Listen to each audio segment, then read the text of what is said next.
Aray, kala mo, Spirit of a Glass, kung sino man nagpaparamdam dyan. Kumawak ang lahat. Hi mga kaboom, and for today's vlog yan, hindi ba kayo nagtataka kung sino ba yung pinapakita namin sa camera? Ang gulo-gulo niya, di ba? Kung naaalala nyo, niregaluhan ako ng aking misis ng isang bago at magandang camera. Yun hawak ko, di ba? At syempre, alam niyo na kung saan ang galing ang pinambili niyan, di ba? Niregaluhan ako pero galing sa sariling bulsa ko. Ang sakit, no? Pero dahil dyan, syempre, panindigan na natin. Kailangan na nating pagsanayan ang pagkuha sa camera. Syempre, hindi lang naman to pang picture, pang video rin namin mag-asawa. Syempre, alam nyo na, vlogging, di ba? Pero syempre, kailangan natin kumuha ng matinding modelo para pag-practicean kung paano nga ba ang mga function ng camera to. Ay, pag-ganun tayo? Yan, aura yan. Uy, lukas mo kasi yung mukha mo, ang ano dyan. Eh, lapit mo na yung dramatic lang eh. May mukha kang talim. Sabi ng misis ko, dapat magaling na daw ako mag-picture at mag-video bago dumating ang Pasko. Pero syempre, para matuto, kailangan muna natin mag-practice sa maligno sa engkanto sa tao pala. Hindi ko kasi alam kung anong trip nito. Bakit kasi sa damo pa yung gusto nyo? Tinan mo, may paharang-harang pa ng damo. Nahihirapan tuloy yung misis ko sa pag-iilaw sa kanya, di ba? Ako naman, no, tinan mo. Tutok pa, sige, pag-practicean mo. Pero sana magandang maging resulta ng ginagawa natin dalawa, di ba? Hindi ka naman nakasubscribe eh. Hoy! Binigay mo sa akin yung ano, yung pangalan. So, surprise ako mamaya. Surprise? Surprise!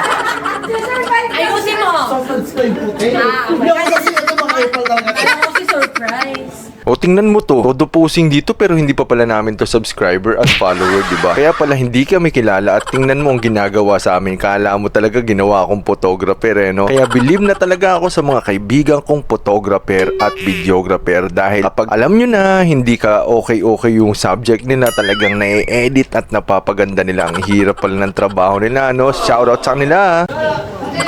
Ayan ah. Uy, si Anya Aragon pa yung pinagawa. Naiinis ka! Uy, basi ka to eh!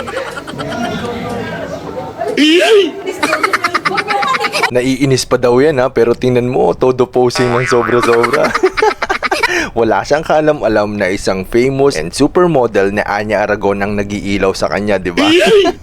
Yan, ang gusto naman daw niya is Coco Vera ng lens. Siguro nagsasawa na siya sa mukha niya or ayaw niyang picturean talaga yung mukha. Full effort to die. Wow! Sige mo, more pa. Ano ka na? Pag pinakita ko talaga ng gusto ko, pangarap ko maging model ko. Ayun no, talaga namang hindi kami nagkamali sa taong napili. Pangarap din pala niyang maging supermodel. Pero bakit may damo? Tingnan nga natin kung anong gusto nitong gawin. Aba, bakit humihiga? Iba yatang model ang gusto nito eh. Alam niyo ba yun mga kaboom? Naiisip niyo ba yung naiisip ko? Yung mga taong nakahiga tapos mini-makeupan. Tapos yung damit nila may hati sa likod, hinahati sa gitna. Ang kulang na lang talaga nito is mga bulaklak. Ayan o, diba? Sample na sample. Akala mo talaga eh, no? Yung parang nadampot sa kalsada. Alam nyo na, pagkatapos ng truck, nadaan ng truck, diba? Hindi, joke lang. Ang gusto niya talaga daw dyan is yung kakaibang, ewan ko kung ano itong pagmumodel ang ginagawa nito, diba? Ano yata to? Tulog posing yata ang tawag dito. Yan, pero mas marami akong alam dyan na tulog posing, yung talagang wala nang mulat-mulat. Ano? Hello po, subscribe kayo kay ate. Pa-surprise na naman. Subscribe, Ay, okay. Ulit, take one. 1, 2, 3, go. Isa pa. Okay. Miss Anya TV. Ayan ah. One, two, three, go. Sorry. Hi guys, subscribe kayo kay ate Anya TV. Oh, diba? Miss Anya TV. Sorry. Ulit. Take 3. Hi guys, subscribe kayo kay Chris Anya TV. Sobrang ganda ng mga shoot nila. Thank you Oh, so much. ginawa ba kami photographer? Ba't ba nga? Sa dibu daw niya. Sabi daw dad, sa dibu daw niya, kukunin ka daw. Next year na yun, te. Oh, next year. I-book mo na siya. Kausapin mo na. Kausapin mo na. Dito ka. Buko kayo ha. Ay, Alam mo na, sige mo sa akin yung number. ginawa text me. Pawis na eh. Kaya nga, kunin daw yung number mo. Nyo, ito naman sa atin yung nga eh. Okay lang yun. Ano ka ba? Share tayo. Sige, go out eh. Share tayo. Oh no! Ano naman tayo? Subscribe nyo sila, napakaganda ng mga shoot nila. Kaming gawing photographer. Ano kung ine-enhance natin ang mga video nila? Go! Ano ba tong model namin na to? Napakagulo. Shoutout nga pala kay Lester and Nina. Saan nyo ba napulot tong tao na to? Ang gulo eh. Una, bulol. Ngayon naman, hindi maintindihan kung anong ginagawa namin. So, ginagawa naman kay photographer at binubuking pa ako. Ano yun, Kuya 150? At saka bakit magdedibo pa lang ba to? Eh, parang 15 na to, no? Hindi, joke lang. Akala mo, golden eh, no? Bata pa yan, maaga lang talagang nalanta. Hindi, joke lang yun.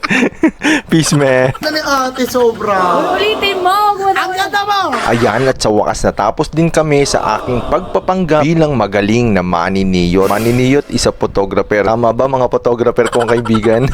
Itama nyo ako kung mali ako ha. Ayan mga kaboom, tingin nyo tama ba yun maniniyot? Ayan at nagpapaalam na ang aming modelo. Babalik na daw siya sa kanilang dimensyon. Taray, kala mo spirit of a glass kung sino man nagpaparamdam dyan.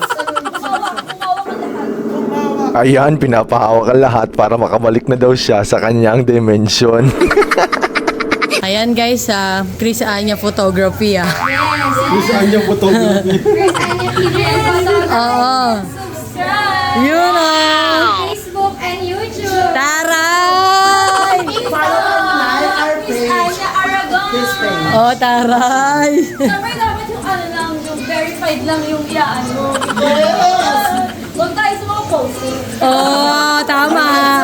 Tawag doon sa puso. Huwag nyo kalimutan mag-subscribe sa kanilang channel. Surprise? Subscribe! Yun, na-check din yan.